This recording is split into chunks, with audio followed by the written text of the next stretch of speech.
ఎన్టీఆర్ ఒక శక్తి ఆయన.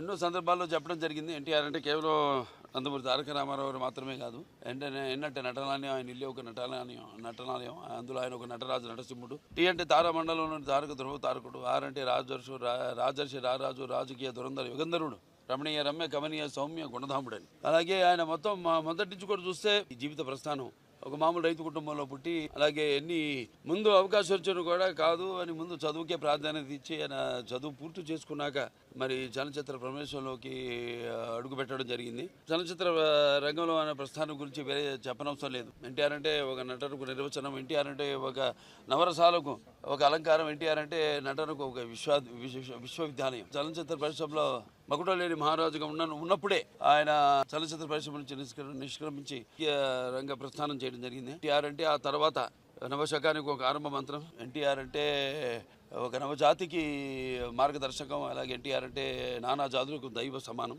పార్టీ పెట్టి 9 నెలలకి అధికారాన్ని చేజిక్కించుకుని మరి తర్వాత ఆయన ప్రవేశపెట్టిన ఎన్నో పథకాలు ఎన్నో సాహసోపేతమైనవి, ప్రజలకు ఉపయోగపడేవి, అలాగే ఎంతో సానుకూలమైనవి. వాటిని ప్రవేశపెట్టి అమలు పరుస్తూ ముందుకు వెళ్ళడమే తప్పితే ఇప్పుడు ఉన్న పార్టీలకు మన రాష్ట్రంలోనే కాదు దేశంలో కూడా చూసినా మనం ఒక విప్లవాత్మకమైన సంస్కరణలు అయితేనేమి, సంక్షేమ అభివృద్ధి కార్యక్రమాలు అయితేనేమి తీసుకొచ్చిన అభినవ్ అంబేద్కరు, నందమూరి తారక రామారావు గారు. ఎవరైనా ఆయన పేరు చెప్పుకొని ఆయన చేపట్టిన పథకాలని చెప్పుకునే ఇప్పుడు ఏ పార్టీ అయినా ముందుకు సాగాల్సిందే తప్ప వాళ్ళకి వేరే గతి లేదు. అది ఎన్టీఆర్ గారి అంటే పేదల ఆకలి తెలిసిన అన్న ఆయనే.